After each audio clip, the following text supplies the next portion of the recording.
দেশবাসী, আমি খাইরুল, আমাদের নেতা ভাসানী সাহেবের পাশে ন্যাপ ভাসানীর চেয়ারম্যান তিনি মোস্তাক ভাসানী সাহেব এবং আমার পাশে কৃষক সমিতির সভাপতি আমাদের সম্মানিত মাসুম নেতা সাহেব।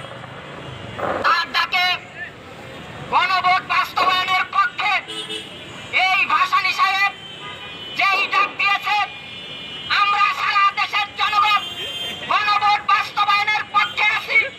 আমাদের ছাত্র জনতা যেখানে আছে, আমাদের ভাসানী সেখানে আছে, আমরা আছি।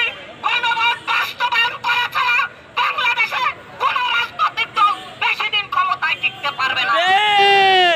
আমাদের ভাসানী সাহেব আমাকে ডাক দেওয়ার সাথে সাথে গণভোট বাস্তবায়নের পক্ষে, ছাত্রদের পক্ষে আমরা মাঠে দাঁড়িয়েছি। আপনারা জানেন, ছাত্ররা গণভোট বাস্তবায়নের পক্ষে ডাক দিয়েছে। আমাদের ভাসানী সাহেব তাদের সাথে আছে।